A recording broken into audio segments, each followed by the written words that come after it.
시청자 여러분 안녕하십니까? 뉴스 현장 시작합니다. 의료계가 총파업 등 집단 행동을 예고하면서 의정 갈등이 극단으로 치닫고 있습니다. 정치권에서는 의정 갈등 해결의 실마리를 찾기 위해서 노력하고 있는데요. 국회 보건복지위원회가 오늘 서울대병원을 찾아 비공개 간담회를 가졌습니다. 정치부 연결해서 자세히 알아보겠습니다. 최원국 기자, 오늘 간담회에서 어떤 이야기가 오갔습니까? 네, 서울의대 비대위는 전공의에 대한 행정처분 취소, 정부와 의료계 협의체 구성, 그리고 의대 증원 관련 의료계와 논의 등을 요구했습니다. 보건복지위원회 민주당 간사인 강선우 의원은 간담회 직후 브리핑에서 박주민 보건복지위원장은 협의체 구성에 찬성 입장이었고 의료계와 증원 문제를 함께 논의해야 한다는 것에도 뜻을 같이 했다고 설명했습니다. 강 의원은 또 보건복지부 장관과 차관을 국회로 불러 의대 증원 과정의 문제점을 살펴보겠다고 말했습니다. 오늘 간담회에는 민주당의 단독 원구성에 반발하고 있는 국민의힘은 함께하지 않았습니다. 조금 전 시작된 고위 당정회의에서도 의정 갈등의 해법을 논의할 가능성이 거론됩니다. 국민의힘 관계자는 일단 안건에 올라가 있지는 않지만 중요한 현안인 만큼 논의가 나올 수 있다고 전했습니다. 한덕수 총리는 앞서 오전 중대본 회의를 주재하면서 지금 이 시간까지 의료계가 집단 휴진 결정을 바꾸지 않고 계신데 깊은 유감을 표한다고 말했습니다. 지금까지 정치부에서 전해드렸습니다. 이재명 대표에 대한 대북 송금 의혹 사건 추가 기소는 뜨거운 여야 공방으로 이어지고 있습니다. 원구성 문제도 여야가 팽팽하게 맞서고 있는데요. 전문가분들과 이 정치권 쟁점들 하나씩 짚어보겠습니다. 네, 최수영 정치평론가, 송국건 정치평론가, 장윤미 민주당 법률위 부위원장, 여선웅 전 청와대 선임행정관 함께합니다. 안녕하세요. 안녕하세요. 네, 주제 바로 보시죠. 언론은 검찰의 애완견이다. 이재명 대표의 이런 거친 발언이 정치권에 큰 후폭풍을 낳고 있습니다. 이 대표의 발언부터 먼저 들어보시죠. 여기 계신 우리 언론인 여러분, 매일 저한테 질문하지만 여러분이 하는 걸 잘 되돌아보십시오. 왜 언론이 제4부로 존중받고 보호받겠습니까? 그런데 여러분들은 진실을 보도하기는커녕 마치 검찰의 애완견처럼 주는 정보 받아서 열심히 왜곡 조작하고 있지 않습니까? 이런 여러분들은 왜 보호받아야 합니까? 언론의 이 본연의 역할을 벗어난 잘못된 태도들 때문에 이 나라 민주주의가 훼손되고 진실은 바닷속에 가라앉습니다. 언론의 본연의 역할을 제대로 하시기 바랍니다. 지금 들으신 것처럼 이 대표의 거친 발언이 나오기가 무섭게 민주당 내에서 힘을 보태는 의견들이 잇따라 나오고 있습니다. 먼저 양문석 의원은 언론을 향해 애완견이라는 표현도 아깝다. 애완견은 도둑을 보면 짖기라도 하는데 받아쓰기 하는 기자가 무슨 애완견이냐 이렇게 비판했어요. 어떻게 보십니까?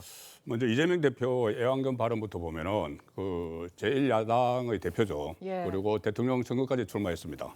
그리고 앞으로 또 대통령이 되겠다는 분인데 언론 전체를 통틀어서 애완견, 검찰의 애완견이라고 표현을 했어요. 일부 언론이 아닙니다. 왜 언론, 보통 이럴때하면은 본인에게 좀 그 반대되는 그런 언론을 하려면 일부 언론 이렇게 하죠. 그런데 언론 전체를 했어요. 왜 그러냐면 지금 진보 성향 언론들도 일제 이재명 대표의 사법 리스크를 계속 강하게 비판을 하고 있어요. 예. 또 대북 송금 문제도 지금 그 이하영 씨 재판에서 9년 6개월에 나오면서 이재명 대표의 방법을 위해서라는 게 판결이 나왔고 그 판결에 대해서 비판을 별로 안 합니다. 그거 다 이제 그런 식으로 가니까 언론의 한 논조로 가니까 언론 전체를 그냥 통틀어서 애완견이라고 해버리는데 일단 검찰의 수사 단계에서 검찰을 이제 압박을 하고 그다음에 재판 단계에서 법원을 뭐 급박을 하고 하다가 이제 언론에 대해서 족쇄를 채우기 위해서 뭐 애완견 표현을 썼는데 자, 그 표현을 가지고 양문석 그 의원이 또 이것을 또 거들면서 차마 입에 담지도 못할 이야기들을 했어요. 그렇습니다. 애완견이 아니고 뭐 기레기다 뭐 이런 식으로 표현을 했는데 양문석 의원 역시도 지금 그 검찰 그리고 경찰의 사법 리스크에 걸려 있어요. 경찰에서는 선거법 위반 수사가 지금 받고 있고 검찰은 그때 사기 대출 부분에 대해서 검찰 수사를 받고 있거든요. 네네. 그래서 일종의 동병상련의 뭐 심정에서 그것을 또 거둔 것 아닌가 싶은데 이게 어쨌든 그 국민을 향해서 던지는 메시지가 아니고 저는 지지층에게 보내는 메시지라고 보거든요. 이 검찰도 뭐 수사 조작, 사건 조작하고 법원도 판결 엉터리로 하고 언론도 지금 모든 것을 그 조작을 하고 있다. 이것을 지지층을 향해서 지금 계속 메시지를 던지는 것은 그만큼 저는 이재명 대표가 위기 의식을 느낀다고 보는 겁니다. 본인이 거의 지금 특히 그 이화영 판결, 그다음에 이화영 재판부가 본인에게 배당이 됐죠. 이런 상황. 그리고 최근에 보면은 검찰 수사가 다시 여러 가지가 뭐 정자동 이야기도 나오고 또 선거법 같은 그 경우도 9월 되면 1심이 나올 거라는 이런 보도가 막 나오잖아요. 예. 상당히 지금 다급해서 저런 말이 나왔거나 그렇게 봅니다. 이게 사실 입에 담기도 좀 민망한 말들이 많은데 양문석 의원은 검찰 출입 기자들은 애완견이라고 높여줘도 그냥 발작 증세를 일으킨다. 이런 좀 막말로 언론을 직격하고 있거든요. 언론계에 오래 계셨잖아요. 이거 어떻게 들으셨습니까? 일단 이제 기레기라고 하지 않고 이제 애완견이라고 부른 게 이제 높여주는 거 아니냐라고 예. 이야기한 건 아마 제가 이제 추정하기로는 최근에 이제 보수 측 추천 몫으로 들어간 이제 국가인권위원이 여기 기레기들이 앉아 있다. 이제 진보 매체의 기자들을 상대로 이렇게 이야기를 하고 또 인권 단체들이 와 있을 때도 상당히 이제 인권 발휘하는 곳이다. 뭐 이렇게 좀 폄훼해서 이제 그것과는 좀 분별하지만 애완견이라는 표현은 동의하기 어려운 건 맞습니다. 네. 다만 이 이재명 대표의 문제의식은 검찰 기자단이라는 정말 대한민국에 있는 특수한 이런 형태로 기자단이 운영이 되고 있는 거예요. 이를테면 어떤 다른 매체 기자들은 이 기자단에 속하지 않으면 검찰 이 기자실에 출입이 안 됩니다. 기자실에 있으면 어떤 편의를 갖느냐. 수사 브리핑 참여를 하고 수사 상황과 관련해서 문자로 아주 시급한 사항은 통지를 받습니다. 그러면 그 기자단에 누가 들어가느냐? 이걸 기자들이 뽑는 거예요. 투표를 통해서. 그래서 제가 한 기자한테 들었을 때도 브리핑을 한다는 겁니다. 기자가 기자에게. 그러면 어떤 구조적인 한계와 문제점이 있느냐. 그냥 검찰이 불러주는. 왜냐하면 아주 좀 소수의 언론 매체의 기자들만 거기 접촉이 가능하니까 거기랑 굉장히 뭐랄까요. 나쁘게 이야기하면 유착하게 되고 가깝게 지내게 되는 거죠. 그래서 그런 문제의식에서 준칙으로 티타임도 없애고 했지만 다 이 정부 들어서 좀 복원됐던 측면이 있습니다. 그렇기 때문에 이런 구조적인 문제를 좀 제기하는 건 저는 동의가 되지만 그런 어떤 맥락이 있다고 하더라도 애완견이라고 지칭한 거에는 좀 동의하기 어렵습니다. 예. 그런데 이 양문석 의원 본인도 사실은 언론사를 거쳤고 또 이 방송통신위원회에 몸담기도 했는데 이렇게 언론에 대한 잘못된 인식, 막말로 언론을 비판하는 거 이건 또 어떻게 보십니까? 그러니까 지금 양문석 의원도 사실 진보 인터넷 매체 거기 이제 기자도 거기서 거쳤고 그다음에 예. 사실은 우리나라 방송통신 미디어 정책을 전담하는 국가기관이잖아요. 방송통신 미디어 위원회에서 상임위원을 했습니다. 무려 차관급 인사를 한 거예요. 예. 근데 이렇게 이제 공직을 거친 분이 그러면 이 상황과 진영에 따라서 특정 언론사나 혹은 반대 진영에 있는 언론사를 그렇게 막말과 혐오의 언어로 표현할 수 있느냐? 저는 이건 굉장히 심각한 문제라고 봐요. 그러니까 지금 이런 거잖아요. 이재명 대표가 또 이재명 대표도 이런 얘기를 합니다.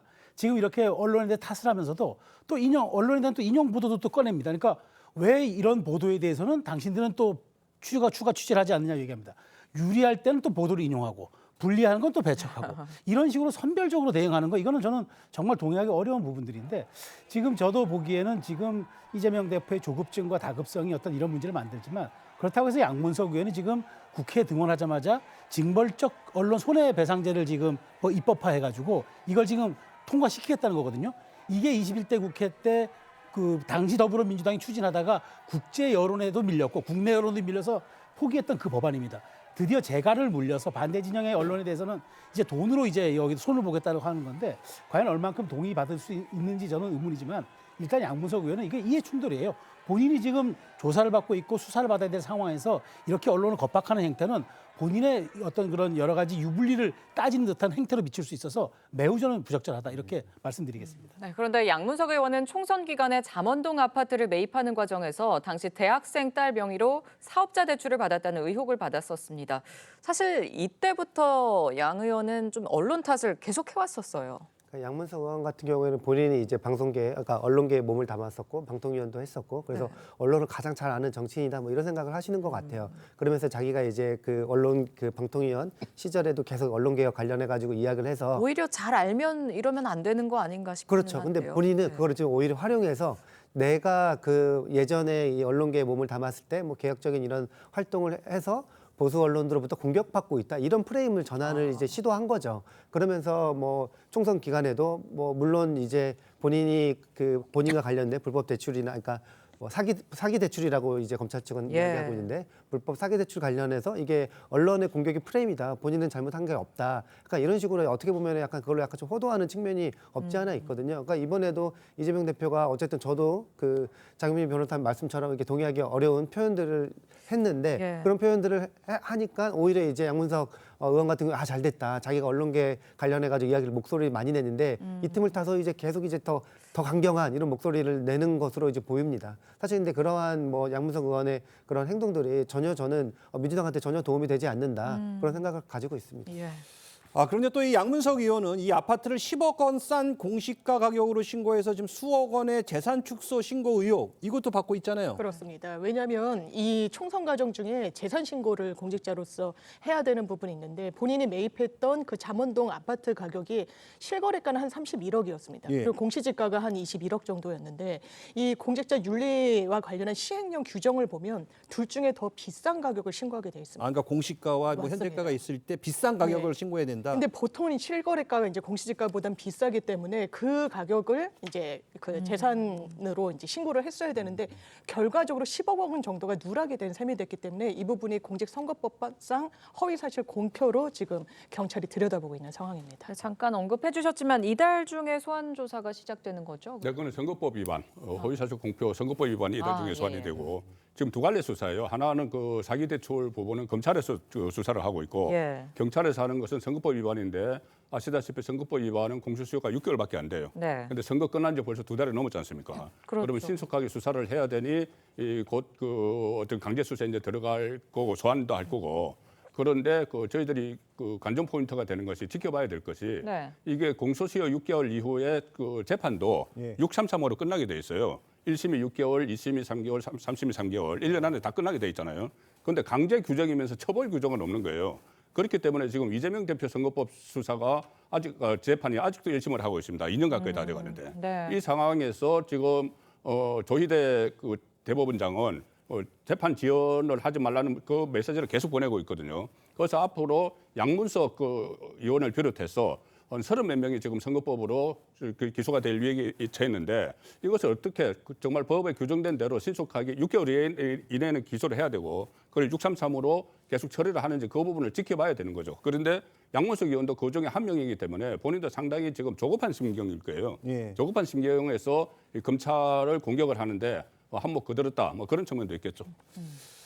양문석 의원이 끝이 아닙니다. 민주당 원내대변인 노종민 의원은 애완견이라고 했다고 언론을 비하하냐면서 오히려 무식하다고 했습니다. 이건 또 무슨 말입니까? 그러니까 지금 노종민 의원이 그 이야기한 부분이 이제 뭐 노종민 의원도 YTN 기자 언론인 출신이거든요. 그렇게 해서 지금 이제 대대적으로 민주당에서 뭐 검찰 그 비판에 이어서 언론 비판에 좀 나선 것으로 보입니다. 근데 저는 이게 이제 좀 이제 바람직하지 않은 게 일단은 지금 민주당이 그 전선을 약간 넓히는 결과를 낳게 될 것이다. 그러니까 지금 전체 언론을 상대로 이렇게 이제 애완견이라는 그런 표현까지 쓴 게 이재명 대표의 발언 같은 경우에 표현이 굉장히 약간 좀 부적절해 보인다. 물론 이재명 대표가 처한 상황 그리고 맥락적인 면에서는 그 취지가 충분히 이해되지만 그 표현이 좀 가했거든요. 근데 이제 대표가 그런 말씀을 하시니까 잇따라서 이제 언론에 대한 공격이 조금 이어지고 있는 것으로 조금 보입니다. 근데 저는 아까 이제 모두에서 좀 말씀드렸듯이 네. 그러니까 이게 언론과 전체 싸움을 전선을 넓히는 결과가 될 텐데 이게 결국에는 민주당에 무슨 도움이 될까? 그리고 저는 민주당이 뭐 지금 계속 언론 환경이 조금 어렵다, 불리하다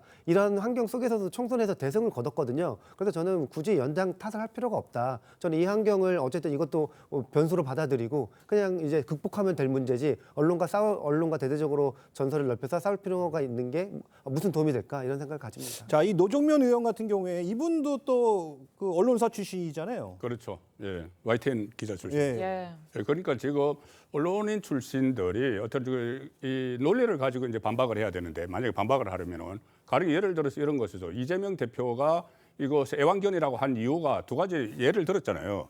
하나는 왜 이화영 재판부 결과와 그 서로 그 안부수 재판 예. 결과가 다른가? 그 부분에 대해서는 안부수 재판할 때는 김성태 씨가 강제 송환되기 전이다. 그래서 2심에서는 뭐 그 공소장 변경을 해서 들어갔다. 이게 다 알려지고 있어요. 예. 그다음에 국정원 문건 이야기했는데 국정원 문건 부분도 세 가지 문건 중에서 하나가 채택되지 않은 것은 그것이 어떤 신빙성이 없다. 그렇게 판단한 거다. 이게 다 나오고 있고 그 문제에 대해서 진보 언론도 아무 이야기를 하지 않고 있어요. 하지 않고 있는데 그러면은 언론사 출신들이 이재명 대표를 방어를 하려면은 그 두 부분 팩트를 가지고 이야기를 해야 되는데 네네. 그 팩트에 대해서는 전혀 뭐 침묵을 하고 그냥 공격을 하는 데만은 어떤 뭐 자극적인 공격을 하는데 앞장서고 있기 때문에 문제가 되는 것이고 제가 조금 전에 그 양문석 의원이 선거법 허위사실 공표라고 했는데 그게 아니고 예. 그 재산 축소신 겁니다. 재산 축소신 거죠. 예, 예, 예. 10억원 축소신 한 알겠습니다. 겁니다. 그리고 언론 탓을 할 게 아니라 말씀하신 것처럼 뭐가 억울한지 이거에 대해서 좀 자세히 설명을 하면 좋았을 것 같은데 좀 더 국민들은 그걸 더 원할 것 같거든요. 이런 모습들, 이런 막말들 좀 민심은 어떻게 바라볼까요? 민심은 저 여기에 동의하기 어렵겠죠. 그러니까 지금 더군다나 야권 전체가 192석, 민주당은 175석이 넘는 지금 의석수를 갖고 있는데 그걸 가지고 지금 이걸 하라고 국민이 뽑아준 게 아니잖아요. 예. 지금 자꾸 뭐 이제 언론 가지고 이제 뭐 그 워치독이라 그러는데 이게 이제 워치독이 사실 언론의 기능이잖아요. 근데 랩도그라고 하는 겁니다. 그러니까 이른바 무릎에 앉혀놓는 이제 우리가 애완견들은 이제 그 랩도그라고 하는데 결국 지금 언론이 그렇게 순치되어서 그런 역할밖에 하는 건 아니냐 얘기하는데 저도 노정면 의원에게 좀 질의하고 싶은 건 본인이 그럼 YTN 기자할 때 그렇게 주는 것만 받았었나요? 보강 취재, 확인 취재 안 하고 사실 확인 안 하고 그다음에 데스크에 그 확인 절차 안 거쳤나요? 그러니까 본인은 그러니까 본인도 기자를 했는데 그렇게 하지 않는 이상 어떻게 기자들이 그렇게 한다고 예단을 하고 그렇게 한다고 결론을 짓습니까? 지금도 예. 일선 취재 현장에서 기자들은 땀 흘려서 뛰어서 좋은 기사, 확인된 기사를 하나 더 올리려고 노력하는데 저렇게 후배 기자들을 폄하하는 모습들은 저는 해선 절대 안 되지만 더더군다나 언론계 몫으로 들어간 건 아니지만 언론계 출신으로 국회에 갔으면은 거기서 걸맞는 행동과 그런 모범을 보여줘야 되는데 예. 저는 이런 것들이 저는 국민의 동의 받기는커녕 오히려 민주당의 여러 가지 입법 폭주에 대한 그런 반감만 살 것이라고 저는 단언합니다. 예. 알겠습니다. 국민의힘에서는 이재명 대표의 이런 거친 언행이 전형적인 범죄자의 모습이라면서 목소리를 높였습니다. 들어보시죠. 언론을 검찰의 애완견이라 비하하며 윽박지르는 모습까지 보였습니다. 법치를 산산조각내고 언론을 길들이면서 권력을 동원해 감옥행을 피하려는 이재명 대표의 행태는 전형적인 범죄자의 모습으로 비칠 뿐입니다. 우리 국민은 이재명 대표와 민주당이 대한민국을 전제국가, 독재 국가로 전락시키는 것을 절대 용납하지 않습니다. 네, 국민의힘에서는 이 대표가 법치를 산산조각내고 있다, 독재자 예행 연습을 하고 있다. 굉장히 좀 크게 비난을 했어요. 일단 당 내에서는 뭐 독주 체제를 갖췄다 이런 체제다 해서 뭐 독재자 이야기도 뭐 밖에서는 하고 하는데 예. 거기서 거치지 않고 검찰과 법원의 압박을 가하고 언론까지 이렇게 애완견 이런 이야기를 하면은 지금 권력을 가지지 않는 상태에서 그 의회 권력을 가지고 마치 이게 독재 체제를 갖추는 듯한 그런 모습이라는 이야기죠. 근데 지금 특이한 것이 국민의힘에서 뭐 친윤, 반윤, 비윤 뭐 있고 한데 전부 다 유승민 의원까지 같은 목소리로 모처럼 내고 있는 거예요. 네. 이재명 대표를 비판하는 데 대해서는. 거기다가 이준석 대표까지도 이 부분에 대해서는 상당히 비판을 해요. 네. 이것은 뭐 민주당 일부에서도 또 마찬가지 시각이고 정도가 심하다 이런 느낌을 모두도 갖는 것 같아요. 검찰 수사 단계에서는 뭐 검찰에 대해서 그 특검을 하겠다, 탄핵을 하겠다. 그다음에 법원 단계 오니까는 법 예국제 만들겠다, 판사 선출하겠다. 그리고 이제 언론에서 이것을 본격적으로 보도를 하기 시작을 하니까는 그러면 언론에 대해서 족쇄를 치우는 듯한 그런 발언을 한 것에 대해서 너무 과하다는 생각이 드니까 국민의힘 안에서 계파에 상관없이 또 이준석 대표까지 그리고 또 민주당 일부에서 그런 목소리가 나온다고 봐야 되는 거죠. 자, 뭐 이렇게 국민의힘에서 한 목소리로 좀 이재명 대표를 비판하고 있는데, 자, 국민에서는 이런 강경 발언들이 결국에는 이재명 대표가 권력을 동원해서 감옥행을 피하려는 행태라는 건데 이거에 대해서 민주당은 어떻게 생각하십니까? 강경 발언한다고 사법부의 판단을 뒤집을 수 있겠습니까? 그건 별개인 거고요. 예. 저는 예. 국민의힘이 집권 여당으로서 정말 이재명 대표의 어떤 이런 판단들, 사법부와 관련된 이런 재판들이 없으면 정치 어떻게 하셨을지 모르겠습니다. 오로지 집중하고 화력을 이제 집중하는 건 민주당을 향한 논평을 할 때. 근데 민생을 챙기고 어떤 상임위에 임하고 이런 데는 무기력하고 전략도 없고 투지도 없는 모습을 보이면서 오로지 비난에 가까운 비판을 하는 어떻게 전형적인 범죄자 모습이라고 단정할 수 있습니까? 이건 논평으로서도 적절하지 않고 또 지금 민주당이 집권 여당입니까? 그렇지 않습니다. 근데 민주당이 지금 대한민국을 독재 국가로 전락시키는 걸 국민들이 용납하지 않겠다는 게 가당합니까? 아마 그 빈칸에 국민의힘과 윤석열 대통령을 넣는 게 더 맞다라고 공감하시는 국민들이 훨씬 많으실 겁니다. 지금 말씀하신 거랑 좀 비슷한 결로 민주당에서는 국민의힘에서 나오는 비판들의 진정성을 의심하고 있습니다. 직접 들어보시죠. 애완견 발언 관련해서 국민의힘 당권 주자들 사이에서 계속 비판이 나왔습니다. 다만 국민의힘 당권 주자라고 표현하신 것처럼 본인들의 이름 알리기 아니면 뭐 몸값 높이기 이런 차원에서 이재명 대표에 대해서 말꼬리를 잡고 또 공격을 하는 것 같습니다. 그러면 그분들께 한번 묻고 싶어요. 윤석열 대통령 언론 탄압 멈추십시오. 이렇게 한 사람 있습니까? 본인들 삶부터 언행부터 되돌아보고. 자, 민주당에서는 국민의힘 당권 주자들이 본인들의 몸값을 높이기 위해서 이재명 대표를 비판하고 있다. 이렇게 지금 주장하고 있습니다. 그러니까 저도 지금 앞서 이야기 나온 것처럼 국민의힘이 민주당을 비판할 좀 자격이 있나. 특히 이제 용산안 관련된 언론 정책에 있어서 민주당이나 뭐 약간 국민들이 많이 비판하고 있지 않습니까? 그런 부분에 있어서 뭐 이야기하는 것이 오히려 조금 타당할 것으로 좀 보이고요. 그리고 저는 지금 이재명 대표 관련해서 애완견 표현이 계속 거듭 말씀드리지만 약간 조금 부적절했다 이런 생각을 가지고 있거든요. 예. 근데 이제 그 장유미 변호사님이 아까 서초동 이야기를 조금 잠깐 하셨는데 네네. 이 검찰발로 나오는 기사에 대해서 시청자 여러분끼리 약간 좀 결을 다르게 이해하실 필요가 있거든요. 그러니까 검찰발 기사가 어쨌든 이제 검사들이 이야기해 주는 대로 기사가 나올 수밖에 없는 그런 환경인데 그게 어쨌든 검찰들이 의도한 측면대로 언론들이 보도되는 측면들이 굉장히 과해서 그러니까 이제 뭐 예를 들면은 그 방어권이 제대로 보장되기 힘든 거죠. 검찰이 작정하고 언론 플레이를 한다고 하면은 그런 부분에 있어서 약간 지적한 것이다. 이런 쪽을 좀 이해를 조금 더 해주셨으면 감사하겠습니다. 네. 근데 조금 전에 이제 기자단 말씀을 하셨는데 마치 검찰 수익 기자만 기자단이 있어가지고 거기서 뭐 외부 다른 기자들이 들어오지 못하는 것처럼 말씀을 하셨는데 모든 부처에 기자단 다 있어요. 예. 들어가기 어렵습니다, 전부 다. 네. 그것도 검찰청과 마찬가지로 뭐 경제부처 기자단 여기도 기자들이 그 심사를 해요. 네. 기본적으로 투표해가지고 투표를 하고 다 예. 하죠. 그리고 검찰에서 예를 들어서 브리핑을 한다고 해서 그걸 그냥 받아 쓰는 게 아니고 사실 확인 다 합니다. 취재 다 합니다. 기사 보시면은 그렇죠. 기사 보시면 반론도 다 실어주고 그 다른 부처도 마찬가지예요. 검찰하고 똑같아요. 그런데 마치 검찰만 가지고 이렇게 그런 식으로 검사가 그 검찰에서 불러주는 기사를 그대로 쓴다. 이것은 맞지 않는 그런 논리죠. 알겠습니다.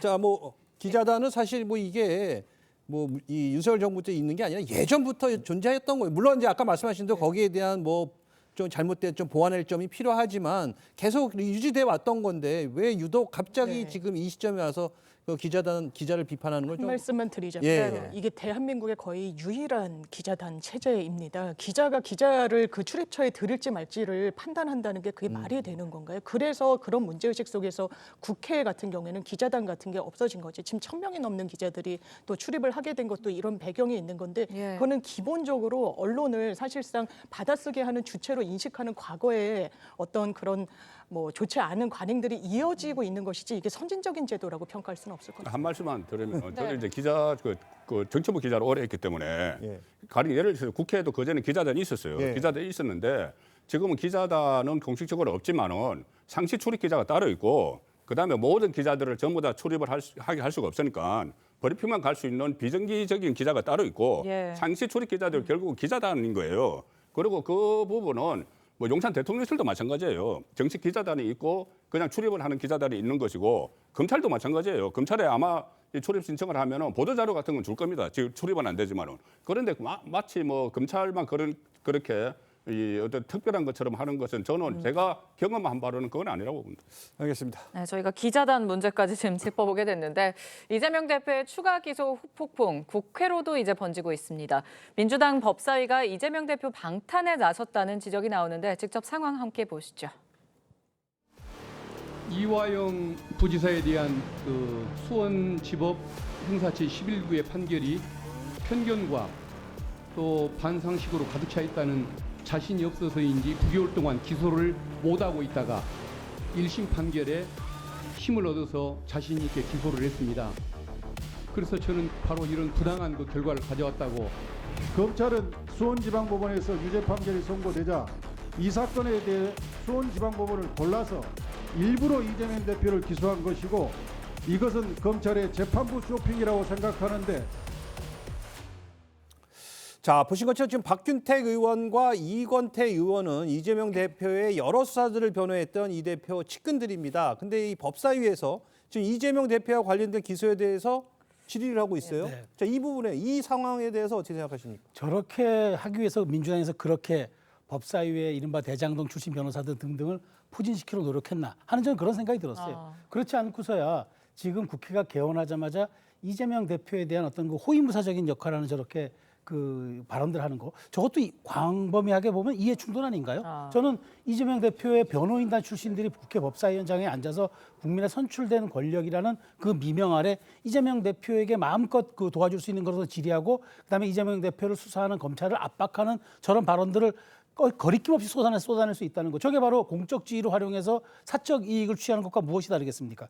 거기다가 지금 한술 더 떠서 입법의 사유화까지 되고 있잖아요. 이를테면 판사 선출을 뭐 해야 되겠다든지 아니면은 특검을 발의해서 수원지검의 모든 수사를 들여다보겠다든지 그리고 지금 한 분은 더더군다나 수원지검만 골라서 학권 배당한다는데 아니 그럼 대한민국 검찰과 법원이 그러면 반 이재명에 대한 검찰 세력과 판사 세력을 수원지검에다 놔뒀습니까? 인상 안 합니까? 아니 이렇게 상식 밖의 이야기들을 저렇게 국회 속기록에 다 기재되는 그런 현장에서조차 한다는 것은 저는 제가 보기에 저 납득할 수도 없고 이런 부분들은 계속되면 계속될수록 오히려 저는 거친 국민의 반감만 불러 일으킬 거라고 말씀드리겠습니다. 지금 말씀하신 이 검찰이 수원지법을 골라서 기소했다. 이거 이건태 의원이거든요. 법사위에서 이게 나올 질문이라고 보시나요? 일반적으로 원칙적으로는 약간 좀 별로죠. 그러니까 야당 의원이 뭐 특정 사건에 대해서 이야기한다는 것 자체가. 네. 근데 이제 이거 특수한 상황이 있는 게 여권에서 국민의힘에서 온 모든 힘을 다 써서 이재명 공격하고 있기 때문에 다당의 야당 의원으로서 이재명 방어에 나설 수밖에 없다. 근데 이것이 이번이 처음이 아니라 저는 총선 때도 여권에서 이재명 죽이기, 그러니까 이재명 공격하기에 몰두한 나머지 이재명을 방어하는 게 오히려 야당 의원으로서 야당 후보로서 전투력을 증명하는 그런 걸로 이제 그 프레임이 바뀌었거든요. 네, 네. 그렇게 뭐 그런 상황에서는 뭐 법사위 위원이라고 해서 어쨌든 야당 의원이기 때문에 민주당 뭐 대표 그리고 뭐 이재명 대표 관련된 질의를 충분히 할 수 있는 상황이 됐다. 좀 이렇게 좀 바라보고 있습니다. 네. 알겠습니다. 이제 이재명 대표가 받게 될 재판은 모두 4개. 그러니까 한 주에 많으면 4번 재판을 받게 될 가능성이 있습니다. 당 대표직 수행은 가능할지 이 점도 주목되고 있는데요. 친명계 좌장 정성호 의원과 민주당 대변인은 이렇게 이야기했습니다. 보시죠. 지금 이제는 뭐 당이 상당히 안정이 돼 있습니다. 때문에 대표직 수행에 큰 문제는 없다고 보고 있고 다만 어쨌든 뭐 4개 재판을 수행한다고 보면 물리적으로 이재명 대표가 민생을 챙긴다든가 하는 이런 점에서는 좀 시간적인 제약을 좀 받을 가능성이 높죠. 제가 뭐 당 대변인을 떠나서 더불어민주당 이재명 대표가 어떤 민생이나 또 당무나 국정에 있어서 소홀히 한 게 단 하나라도 있으면 저한테 제시해 주십시오. 없습니다. 자, 지금 뭐 정성호 의원은 문제 없을 거라고 하는데 뭐 실제로 진짜 문제가 없습니까? 왜 문제가 없겠습니까? 문제가 없다고 얘기할 뿐이죠. 아니 생각해 보십시오. 이제는 10개가 넘는 혐의로 각종 재판에 불려다녀야 되는데 많게는 일주일에 4번씩 갈 수 있다는 보도도 나오는데 어떻게 저게 물론 심사도 편하지 않겠지만 본인이 집중할 수가 있겠습니까? 그리고 실질적으로 보십시오. 뭐 재판의 모든 관심과 자신의 어떤 이해관계가 쏠려 있는데 다른 국정이라든가 의회 국회 돌아가는 게 관심이 있겠습니까? 오직 이재명 대표의 관심사가 어디 있는지를 알기 때문에 나머지 170명 넘는 국회의원들도 아마 이 부분에 대해서 아마 심기경을 안 할 수가 없을 겁니다. 그래서 저렇게 상식 밖의 법안들이 지금 제출되고 국회에 나오는 겁니다. 그런 측면에서 저는 물론 이건 이재명 대표가 오롯이 감당해야 될 몫이긴 하지만 당 대변인이 저렇게 나한테 당무 소홀한 게 있으면 하나라도 제시해봐라. 저건 질문 순서가 바뀐 거 아닌가요? 그래서 저는 오히려 묻는 질문에 답해야지 언론을 탓하거나 혹은 지금 여러 가지 뭐 여론 탓을 하거나 하는 것들은 민주당에서는 저는 안 될 거라고 봅니다. 선거법 위반과 위증교사 의혹 사건에 대한 확정 판결에 따라서 이재명 대표는 피선거권이 박탈되고 또 대선 출마까지 불가능해질 수 있습니다. 지금 사법 리스크가 대선 행보에 좀 어떻게 좀 변수로 작용할까요? 그렇죠. 지금 민주당의 가장 큰 선거 전략이 재판 전략이 그 대선 때까지 모든 선거가 대법원 확정 판결이 모든 혐의가 모든 재판이 대법원 확정 판결이 안 나오도록 한다는 것이거든요. 예. 확정 판결이 나오면은 그중에서 하나라도 그 피선거권 박탈형이 나오면 집행유예 이상이고 또 선거법이나 정치자금법은 100만 원 이상이에요. 네. 그럼 피선거권이 박탈되면은 대선에 못 나오기 때문에 어쨌든 그때까지는 그 대법원 판결을 못 나오게 해서 대통령이 되고 나면은 어떻게 모든 것을 셀프 참여를 한다 뭐 이런 이야기가 나오는 상황인데 네네. 이게 지금 예상보다 쉽지 않은 것이 오늘도 계속 보도가 나오지만은 위정조사는 그 미리 빨리 진행될 거라고 나와 있었고 선거법이 8월에 심리가 다 끝나고 9월 중이면 선고된다는 그 예상이 있어요. 그런데 선거법은 다른 사건들과 달리 1심만 선고돼도 민주당이 크게 흔들립니다. 왜 그러냐면 100만 원 이상을 만약에 받게 되면은 1심에서 받게 되면은 그게 2심, 3심까지 갈 가능성이 상당히 높죠. 그 확률적으로. 그러면 이재명 대표의 피선거권이나 대표적 위원직이 날아가는 건 물론이고 민주당이 434억 원을 반납을 해야 돼요. 그 선거 비용이요? 선거 비용, 국가에서 받은 선거 비용. 예. 434억을 반납을 하는 그런 형이 만약에 9월 달에 내려지면은 민주당에서 동료를 하지 않을까. 엄청난 저는 동료가 있을 거라고 보거든요. 지금 민주당 당사 그러니까 재산이 한 400억 된다는데 그러면 재정 파산이 되는 거예요. 그대로 절차가 진행이 되면. 예. 그래서 저는 그런데 그 와중에 이제 9월 달에 선거가 나오고 8월 달에 심리가 끝난다는데 8월 달에 연임을 지금 시도를 하고 있잖아요. 네. 그러면 그 연임도 민주당에서 이것을 받아들일까? 저는 굉장히 혼란스러운 상황이 8월, 9월에 온다고 봅니다. 자, 지금 뭐 동요될 수 있다. 또 8월, 9월에 혼란이 올 수 있다. 이 지적에 대해서는 어떻게 생각하십니까? 그럼 무죄가 나오면 어떻게 될지 한번 여쭙고 싶습니다. 아. 저는 개인적으로 공직선거법 이런 사안으로 기소를 한 전례를 찾아보기 어려워요. 김문기 전 처장을 안다 모른다. 이건 내심의 영역입니다. 그걸 객관적으로 증명하는 게 상당히 어려워요. 그래서 어떤 정치인도 누구를 안다라고 했을 때 모른다고 했을 때 기소한 전례가 없는 것으로 알고 있습니다. 국토교통부로부터 어떤 압박을 받았다라는 거. 이거 개인의 평가 영역이거든요. 네. 그렇다면 그것을 사법부의 단죄로 과연 평가에서 유죄가 나온다고 단정할 수 있는지. 그럼 무죄가 나온다는 건 뭡니까? 정치 수사라는 또 프레임이 또 한 번 작동하는 거 아니겠습니까? 이건 고스란히 또 여건의 부담이 될 수 있다는 점도 감안하셔야 될 것 같습니다. 네. 알겠습니다. 다음 주제로 가보도록 하겠습니다. 어제 6월 15일은 이 대한민국 안보 상황에 의미가 큰 두 가지 사건이 일어났던 날입니다. 하나는 바로 1999년 제1차 연평해전, 그리고 다른 하나는 2000년 남북 공동 선언 발표예요.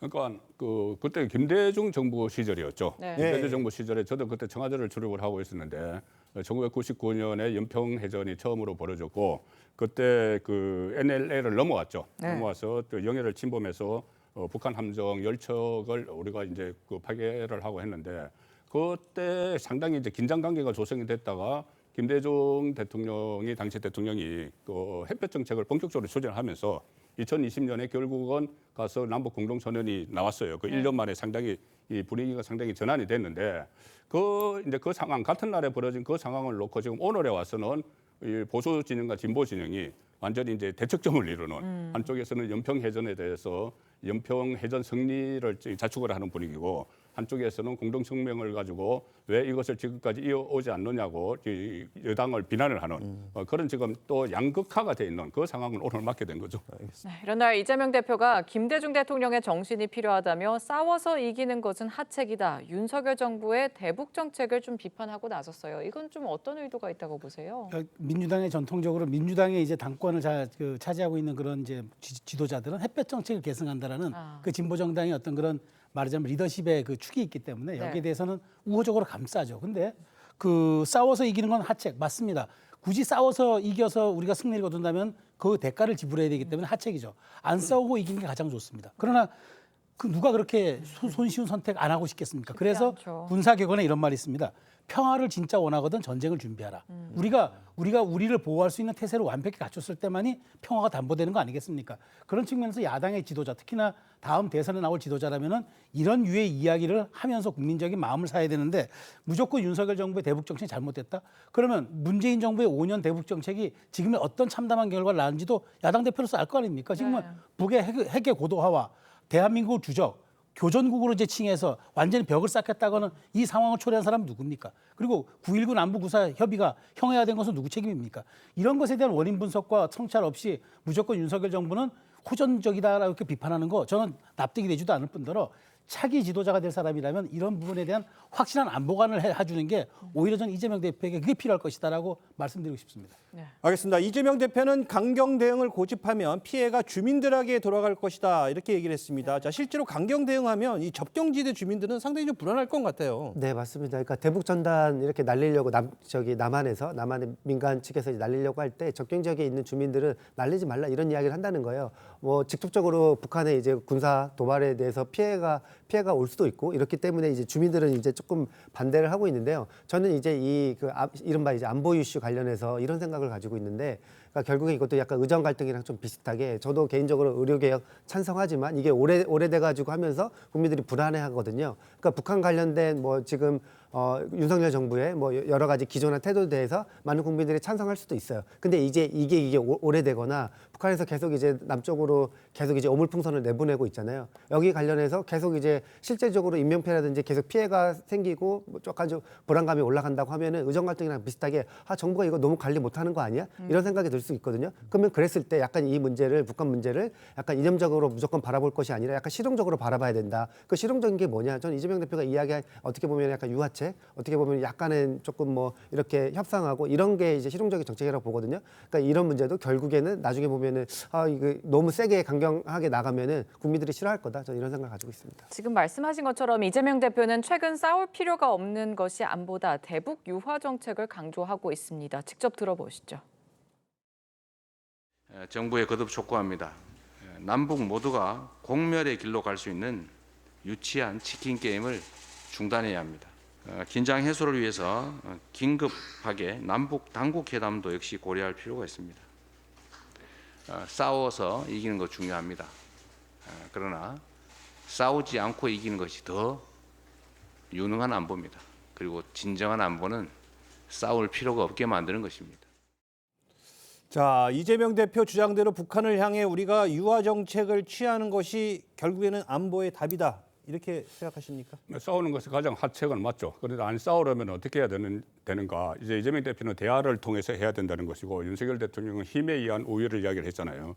그러면 그 어떤 걸 선택할 것인가는 그때 상황에 따라 달라요. 국제 정세를 한번 봐야 되고 하나는 북한이 어떻게 지금 나오고 있는 것을 봐서 대화를 하든지 힘에 의한 우위를 해야 되는데 최근에 북한을 보면은 계속 뭐 GPS 공격까지 하고 또 뭐 방사포까지 쏘고 그다음에 뭐 정찰 위성 띄우고 계속 그리고 특히 지금 최근에 가장 큰 변화가 김정은이 우리 대한민국을 동족 개념에서 적대적 국가로 바꿨어요. 언제든지 공격을 할 수 있다는 이야기입니다. 그거는 동족이 아니기 때문에 이런 상황이고 또 문재인 정부 때 어차피 대화를 통한 그 평화를 시도를 했지만 어느 정도 성과를 거르다가 지금 원점으로 돌아간 상황에서 그 김정은의 태도가 완전히 바뀌었지 않습니까? 그러면 우리도 대화에 대한 이 평화보다는 힘의 우위에 의한 평화를 선택하는 게 맞죠. 가령 예를 들어서 우리 남쪽에서 민간단체, 탈북단체가 전단을 보낸다고 해서 북한은 정권 차원에서 오물풍선을 수백 개를, 뭐 1,000개 이상을 보내는데 이런 상황에서는 대화가 안 되는 거죠. 이런 상황에서 북한군이 휴전선을 따라서 담벼락으로 추정되는 장벽을 또 세우고 있는 것 같아요. 여러 의도가 있어 보입니다. 일단 남한과 북한 사이의 심리적인 간극은 이미 멀어질 대로 좀 멀어진 상황이죠. 그걸 물리적으로 또 가시화해서 보여준다는 어떤 정치적인 의도가 있는 것 같고요. 또 이렇게 장벽을 세우게 되면 북측은 또 국군의 OP를 관찰하는 데 상당히 또 난항이 있을 수밖에 없어요. 상호 간에 그럴 수가 있는 부분이 또 있고 또 하나는 이 탈북자들이 상당히 많이 늘어나고 있는 추세이기도 합니다. 그런 부분과 관련해서 내부 체제 단속을 더 강화하기 위한 여러 이런 다중포석의 결과물이라는 생각이 듭니다. 자, 그러다 보니까 일부에서는 이러다가 우리가 독일처럼 이것도 제2의 베를린 장벽이 생기는 거 아니냐 이렇게 우려하고 있습니다. 그 우려가 나올 만도 하죠. 지금 북한이 없는 재정에도 불구하고 저 DMZ에다가 지금 저렇게 방호벽을 쌓고 있기 때문에 근데 과연 이게 북한이 끝까지 휴전선 전체에 걸쳐서 이렇게 방호벽을 쌓을지 아니면은 약간 무력 시위용으로 지금 그 김정은 위원장이 이렇게 얘기를 했거든요. 앞으로 통일은 없다. 남한은 우리의 교전국이라고 얘기하는 순간부터 북한의 모든 명칭에서 통일이 빠져버렸습니다. 심지어 뭐 조국평화통일위원회도 해체하고 그다음에 조국 통일 3대 뭐 현장 기념탑 그다음에 통일역까지 다 통일이라는 자를 제거했답니다. 그러니까 그런 상황에서 남측에 보여주기 위한 우리 측에 보여주기 위한 이게 무력 시위 같은 건지 아니면은 진짜로 그런 속셈을 갖고 있는 건지 저는 알 수는 없습니다만 제가 보기에 이거 다 벽을 쌓으려 그러면 북한의 재정 경제가 이걸 감당 못할 겁니다. 그렇기 때문에 저는 일정 정도의 상징적으로 보여주는 그런 과시용이 아닐까 그렇게 전망합니다. 예. 자, 다음 주제 보시겠습니다. 22대 국회 원구성을 놓고 여야의 강경 대치가 계속되고 있습니다. 먼저 여야의 입장부터 듣고 오시죠. 작금의 상황에 임하는 국민의힘 입장은 단호합니다. 잘못된 원구성의 전면 백지화입니다. 원상복구시키라는 것입니다. 단 하나의 행위도 정당성을 인정할 수 없습니다. 국민의힘의 불법 무노동 생떼 쓰기에 국회 반쪽이 멈춰 있습니다. 국힘당도 이제 그만 고집 피우고 일하러 나오십시오. 세비가 아깝다는 비판이 들리지 않습니까? 자, 지금 차례로 들으신 것처럼 국민의힘은 민주당 주도로 이루어진 원구성을 인정할 수 없다 이렇게 얘기하고 전면 백지화해야 한다 이렇게 주장하고 있습니다. 반면에 민주당은 고집 그만 비우고 일하러 나와라 이렇게 지금 맞서고 있는데 어떻게 해야 될까요, 이거? 일단 저는 두 가지 발언이 떠오르는데 하나는 민정배 의원이 당선인 시절에 이 협치는 지우라는 말을 했어요. 그리고 또 하나는 이번에 이 파동이 일어나고 나서 정청래 법사위원장이 남아있는 7개 가져가려면 가져가고 가져가기 싫으면 말아라. 이 말은 전혀 협상을 할 의도가 없는 겁니다. 일방적으로 가장 중요한 지금 핵심이 됐던 게 법사위 운영의 가방인데 법사위 운영의 가방위는 국민의힘 입장에서는 놓칠 수가 없는 거예요. 네. 왜냐하면 그 가방위는 그 공영방송 문제가 있고 운영위는 대통령실 그리고 이 법사위는 여러 가지가 있습니다. 법안도 거기서 막고 싶으면 못 되는 것이고 또 법원과 검찰을 관할을 하고 이런 것 때문에 이걸 전부 다 그동안 관행을 다 깨고 그 관행이 김대중 정부 시절이나 노무현 정부 시절 때 만들어졌던 거예요. 근데 그 관행을 지금 와서 다 깬다고 하는데 21대 국회에서도 전반기에 그랬습니다. 그런데 21대 국회와 지금 다른 건 21대 국회는 협상을 했어요. 협상에 응했습니다. 그때는 여당이었죠, 민주당이. 협상에 응했어요. 야당과 협상을 응하다가 협상이 안 되니까는 그러면 그때 국민의힘이 빠져나와 버렸거든요. 그럼 다 가져가라 이렇게 되는데 지금은 협상이 아니고 통보를 하는 거의 그 수준입니다. 통보를 하는 수준이기 때문에 그리고 또 그러니까는 알짜 상임위가 중요하지 않은 게 없지만은 그래도 어떻게 보면은 국민의힘 시각에서는 이재명 대표 방탄에 필요한 세계 상임위를 무조건 가겠다고 하니까 이게 진전이 안 되고 있는 상황이죠. 지금 입장을 정리해보면 국민의힘은 최소한 법사위와 운영위 또 과방위만큼은 제자리로 돌려놔야 한다 이런 입장이고요.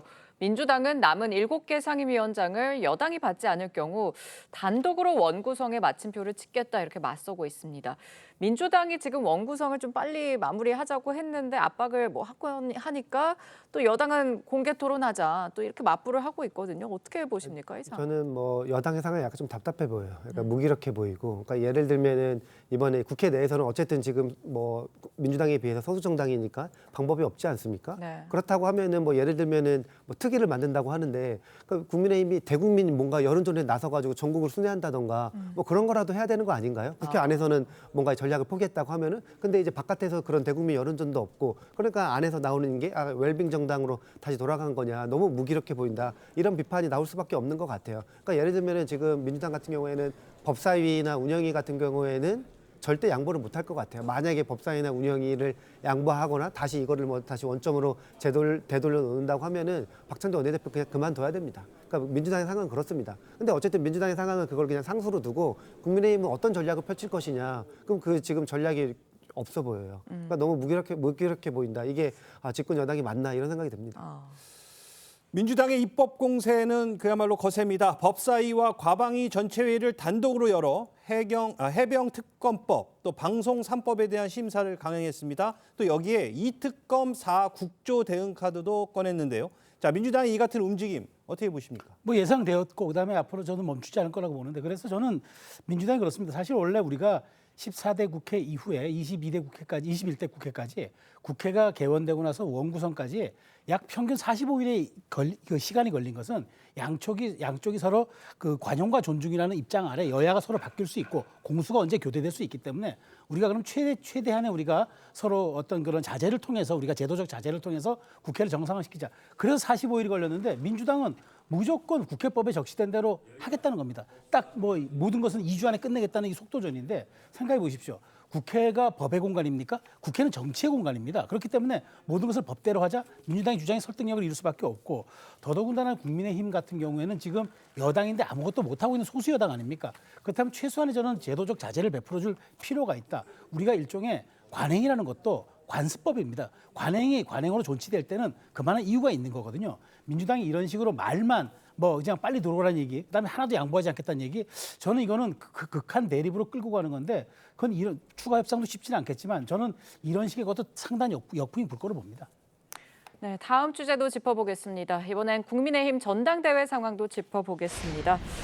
한 전 위원장의 출마 선언이 임박하면서 여당 내 계파 분화 양상이 도드라지는 좀 형국입니다. 먼저 과거 한 전 위원장의 계파 견제 발언부터 듣고 오시죠. 우리가 우리끼리 내부 권력에 암투할 시간과 에너지는 없습니다. 우리 내부에서 궁중 암투나 합종 연행하듯이 사극 짓고 삼국지 정치하지 말자는 겁니다. 사극은 어차피 늘 최수종 씨 거고 제갈령은 결국 졌습니다. 네, 궁중 암투나 삼국지 정치를 하지 말자면서 계파 견제 발언을 했는데 이 발언 어떻게 들으셨습니까? 일단은 그 한동훈 전 위원장의 출마는 이제 거의 기정사실화된 것 같아요. 예. 발표만 남은 상황인데 이 내분을 일으키지 말자. 그때 총선 때 이제 했던 그런 기조에서 뭐 삼국지 찍지 말자, 뭐 드라마 찍지 말자 이야기를 했는데 예. 그것은 지금 만약에 한동훈 전 위원장이 그 전당대 출마를 선언을 하면은 좀 어느 정도의 충돌은 불가피할 것 같아요. 본인은 그것을 원하지 않지만 본인이 만약에 그 총선에서 승리를 했으면은 그런 게 정말 없었을 겁니다. 사극 찍을 일이 없어졌을 텐데 지금 이제 총선 패배 그 책임이 있는 사람이 왜 이 전당대회에 나오느냐 이런 이제 비판 여론이 있기 때문에 만약에 출마를 하게 되면은 지금 비윤에서는 비윤 나름대로 친윤에서는 친윤 나름대로 대항마를 내보내겠다 이런 이야기지만 제가 취재한 바로는 한동훈 전 위원장이 출마를 정식 선언을 하면은 거기 도전장을 낼 사람이 별로 많지 않다고 그래요. 왜 그러냐면 이게 그 어쨌든 지금 각종 뭐 어떤 판세도 보면 그런 데다가 이 기탁금이 1억 2천만 원입니다.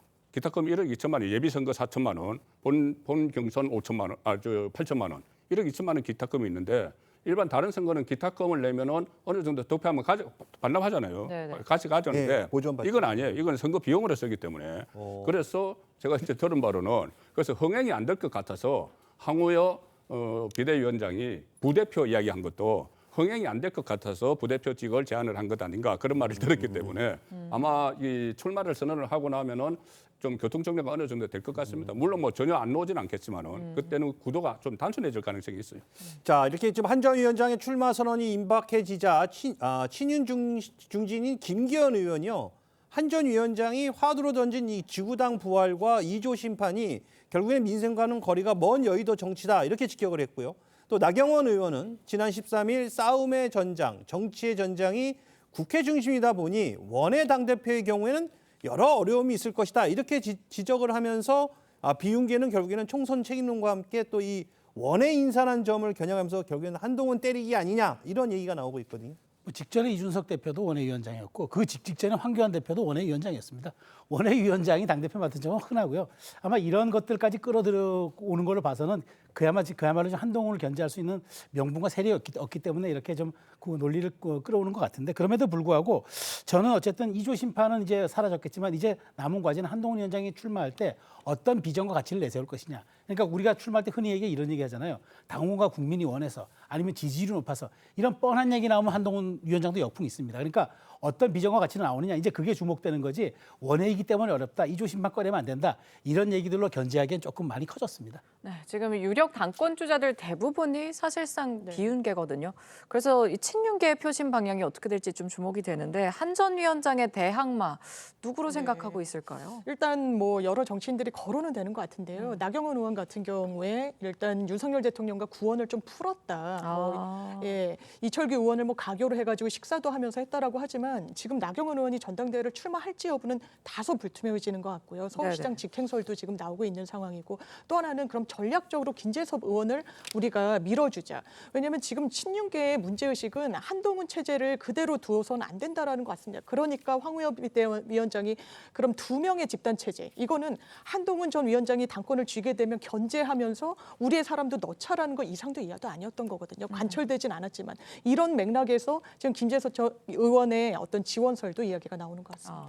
알겠습니다. 지금까지 정치권 쟁점 짚어봤습니다. 네, 감사합니다. 감사합니다. 지난달 50대 남성이 전처와 딸에게 폭행을 당해 숨지는 사건이 발생했습니다. 사건 당시 모녀는 남성이 과거에 자녀들을 성추행한 문제로 다투다 벌어진 일이라고 주장을 했는데요.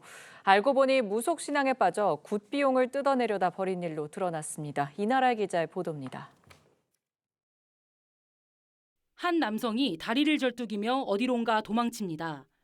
얼마 지나지 않아 남성은 뒤쫓아 나온 여성 2명에 붙잡혀 다시 집으로 끌려 들어갑니다. 지난달 9일 오전 8시쯤 50대 남성이 경기도 양주시 단독주택에서 전처와 딸에게 폭행당해 숨졌습니다. 사건 당시 모녀는 경찰에 숨진 남성이 과거 자녀들을 상대로 성범죄를 저질렀다며 그 문제로 다투던 중 폭행이 있었지만 살인 의도는 없었다고 주장했습니다. 함께 있었던 무속인도 비슷한 진술을 했습니다. 아들하고 다니고 싶으면 성추행을 당했어요. 그 말을 듣고 어떤 부모가 가만히 있겠어. 하지만 경찰 조사 결과 무속 신앙에 빠져 있던 모녀는 굿 비용을 뜯어내기 위해 범행을 계획한 것으로 파악됐습니다. 사건이 발생한 무속인의 집입니다. 전처와 딸은 돈을 빼앗기 위해 숨진 남성을 이곳으로 불렀습니다. 사흘간 폭행당한 남성은 결국 목숨을 잃었습니다. 전에 그런 걸로 신고를 했다든지 뭐 병원 진료를 받았다든지 아니면 뭐 누구하고 상담을 했든지 이런 기록이 전혀 없더라고요. 경찰은 모녀의 혐의를 공동상해에서 강도살인으로 변경하고 범행에 가담한 무속인도 같은 혐의로 구속했습니다. 검찰은 이들을 재판에 넘겼고 이달 말 의정부지법에서 첫 재판이 열립니다. TV조선 이나라입니다. 보신 것처럼 50대 남성이 전처와 딸에게 폭행을 당해 사망하는 사건이 벌어졌는데요. 이 내용과 함께 한 주간의 이슈들까지 하나씩 짚어보겠습니다. 네, 장윤미 변호사 계속해서 함께 해주시고 하재근 사회문화평론가 새로 모셨습니다. 안녕하세요. 안녕하세요. 네. 지난달이었죠. 이 모녀에게 폭행을 당해 50대 남성이 숨지는 사건이 발생했습니다. 이 모녀는 숨진 남성의 성범죄 때문에 벌어진 일이다 이렇게 주장을 했는데 알고 보니까 이게 사실이 아니었다고요. 네, 그러니까 지난달 9일 오전 8시쯤에 경기도 양주의 한 단독주택에서 50대 남성이 자신의 전처와 딸한테 폭행을 당해서 숨지는 사건이 벌어졌던 거예요. 근데 당시에 그 전처가 바로 전 남편이 과거에 자신의 자녀들을 상대로 성범죄를 저질렀다라고 하면서 상당히 절절하게 호소를 했었거든요. 네. 그러면서 그 문제로 다투던 중에 폭행이 있긴 했었지만 살인 의도는 없었다라고 주장했었는데 경찰 조사 결과 그 모녀가 무속신앙에 빠져서 전 남편한테 굿비용을 뜯어내기 위해서 범행을 계획한 것으로 그렇게 드러났고 이 전 남편이 굿비용을 주지 않으니까 전처가 전 남편을 지속적으로 폭행했다. 이렇게 드러났습니다. 굿비용 때문이라는 게 사실 굉장히 좀 충격적인데 무속인이 또 얼마나 가담했는지에 따라서 처벌 수위가 달라지는 건가요? 지금 의율되고 있는 법 조항은 강도살인이에요. 강도살인은 돈 때문에 사람을 죽인 겁니다. 굉장히 비난 가능성이 높기 때문에 유기징역형이 법정형으로는 없고요. 사형 무기징역형을 처하게 되는데 이런 무속인 같은 경우에는 단순 공범 범위를 넘는 것 같습니다. 왜냐하면 굿비용을 본인이 어쨌든 이익으로 귀속하는 것이기 때문에 상당히 종용했을 가능성이 매우 농후하거든요. 그럼 더 크게 처벌받을 가능성도 열려 있는 것 같습니다. 알겠습니다. 다음 소식으로 가보도록 하겠습니다. 자, 가수 김호중 씨 소식입니다. 음주 뺑소니 혐의로 구속된 가수 김호중 씨가 피해자와 합의에 성공한 것으로 전해졌는데요.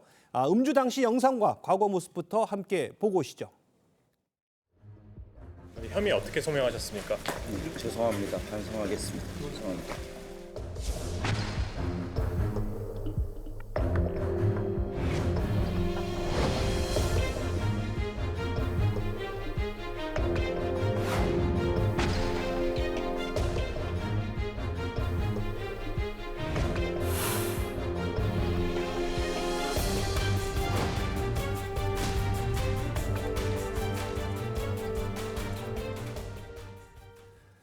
지난달 24일 경찰 출석 당시 김호중 씨는 죄송하다, 반성하겠다면서 고개를 숙였는데 자, 사건이 발생한 지 35일 만에 일단 피해자와 합의를 했네요. 예, 그러니까 그동안 피해자와 합의했다는 이야기가 나오지 않아서 사실 굉장히 의아했었거든요. 예. 근데 지난 13일에 그 택시 기사하고 합의를 했다는 보도가 나왔습니다. 네. 그 택시 기사의 이야기도 지금 나오고 있는데 현재 통원 치료를 받고 있다고 합니다. 그리고 자동차는 수리를 맡긴 상태고 당장 운전대를 잡을 엄두가 나지 않아서 쉬고 있다라고 했는데 사고 당시에 그 가해 차주가 도망을 가는 바람에 혼자 112에 신고하고 혼자서 조사를 받았었는데 보험 처리를 해야 되는데 경찰이 가해자 연락처를 알려주지 않아서 그동안 합의를 못했다 이런 취지로 주장을 한 거예요. 그래서 개인 보험으로 피해자가 스스로 치료비하고 자차 수리 비용을 다 부담을 했다라고 했는데 검찰 조사 단계에서 김호중 씨 측이 합의를 하고 싶다라는 그 의사를 전달받아서 10일에 연락이 닿았고 13일 날 사과도 받고 합의도 했다. 이렇게 설명했습니다. 네, 김호중 씨 사이의 합의는 검찰 수사 단계에서 양측의 연락이 닿으면서 좀 이루어진 것으로 알려지고 있는데 이렇게 되면 피해자와 합의한 점이 좀 양형에 유리하게 작용을 할 수 있을까요? 그렇습니다. 특히나 피해자가 있는 범죄에서 피해자가 다 탄원하겠다는 의사를 표시할 걸 대가로 합의금이 거의 가기 때문에요. 네. 상당히 유리한데 이 김호중 씨 같은 경우에는 그러면 택시기사분을 다치게 한 더해서 그치는 것이 아니라 음주운전 그리고 어떤 도주를 하고 매니저한테 이런 대리 신고를 하게 했던 그런 부분까지 더해져 있기 때문에 그건 피해자가 없는 거거든요. 그거는 합의를 택시기사분과 할 사안이 아니기 때문에 그렇기 때문에 비난 가능성이 높아서 실형 가능성까지 점쳐지고 있습니다. 알겠습니다. 계속해서 다음 소식도 살펴보도록 하겠습니다.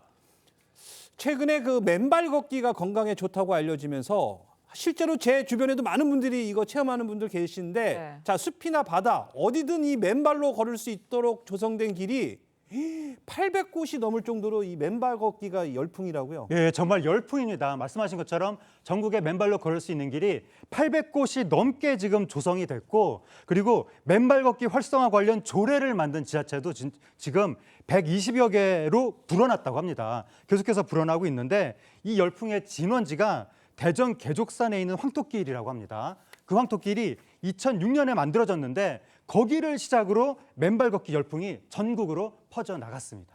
네, 맨발 걷기 효과는 어떤지 직접 걸어보신 분들의 이야기는 어떨까요? 함께 듣고 오겠습니다.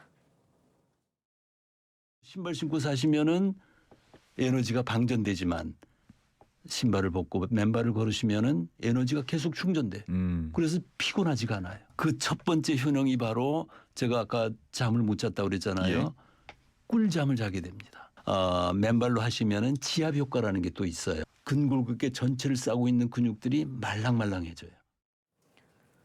네, 잠도 잘 오고 뭐 근육도 말랑말랑해지고 그야말로 좀 일석이조 같은데 제가 사실 놀랐던 게 맨발 걷기가 또 독이 될 수도 있다고 해요. 그런 분들이 계시죠. 이제 건강한 분들이 맨발로 산책하시고 이렇게 하는 건 건강에 상당한 도움이 되는 게 맞습니다. 그러니까 많은 분들이 즐기시는 건데 일단 당뇨병이 있으신 분들은요 상당히 좀 자제하셔야 돼요. 당뇨병은 이제 혈액순환이 좀 잘 안 되다 보니까 이 감각이 무뎌지는 부분이 있거든요. 그럼 맨발로 걸으시다가 상처가 나더라도 이게 선제적인 조치가 재빨리 안 되는 경우들이 있다라고 합니다. 그럼 세균 감염이 또 이 병세를 악화시킬 수 있기 때문에 상당히 좀 지양하셔야 된다라고 의료진들은 이제 권고를 하고 있고 또 평발인 분들은 발에 가해지는 피로도가 상당히 커지기 때문에 이분들도 맨발로 걸으시는 거는 좀 안 하시는 게 좋고요. 또 족저근막염을 앓으시는 분들도 맨발로 산책하시는 거는 좀 권하고는 있지 않습니다. 그러니까 이 당뇨병 환자분들이나 또 이런 발바닥에 무슨 좀 굉장히 민감하신 분들 이런 분들은 하시면 안 되는데 그냥 주변 사람들이 다 하니까 다 건강에 좋다고 하는데 좀 전문의 의사와 상의해서 하는 게 좋을 것 같아요. 그러니까 이게 건강에 좋다라고 하는 여러 가지 유행이 항상 있는데 그게 항상 보면 두 가지 정반대의 주장이 항상 충돌하는 경우가 많습니다. 늘 그렇죠. 그래서 이게 맨발 걷기가 좋다고 주장하는 전문가분들이 있거든요. 근데 반대로 인터넷에 찾아보면 맨발 걷기가 안 좋다라고 주장하는 전문가도 있는 거예요. 어느 쪽 말이 맞는지 알 수가 없는데 어쨌든 그 사람이 신발을 왜 신느냐. 신발이 쿠션 역할을 하는 거거든요. 근데 신발을 벗고 굳이 맨발로 걷게 되면 땅을 밟을 때 오는 그 충격이 그대로 내 관절에 전달된다라고 주장하는 전문가도 있거든요. 그래서 아마 이것은 모든 사람한테 다 똑같이 적용된 것은 아니고 각각의 사람의 체질이나 몸 상태에 따라서 누구한테는 이게 좋고 누구한테는 저게 좋고 좀 케이스 바이 케이스가 아닐까. 그래서 어떠한 그 건강을 위한 행동을 하실 때는 의사하고 상의를 하셔서 내 몸 상태를 점검을 한 다음에 그 방법을 채택하는 게 좋을 것 같습니다. 알겠습니다. 자, 두 분과는 여기서 인사 나누겠습니다. 감사합니다. 감사합니다. 네, 어제 일시적으로 주춤했던 더위가 다시 기승을 부리고 있습니다. 오늘 서울의 낮 최고 기온 30도로 어제보다 2도 정도 높은데요. 앞으로 점점 더 기온이 오르겠습니다. 오늘 맑은 하늘 아래 볕이 강하게 내리쬐고 있습니다. 전국에서 자외선 지수 높음에서 매우 높음 단계 보이고 있습니다. 내일까지 강원 영동에는 바람이 강하게 불겠습니다. 또 대기가 불안정한 제주 산지에는 5에서 10mm의 소나기가 지나겠습니다. 오늘 한낮 기온 서울과 대전이 30도, 대구는 31도까지 기온이 오르겠습니다. 앞으로 기온은 계속 오름세를 보이며 무덥겠고요. 수요일과 금요일에는 제주도에 비가 내리겠습니다. 날씨였습니다. 6월 16일 TV조선 뉴스 현장은 여기까지입니다. 함께 해주신 여러분 고맙습니다.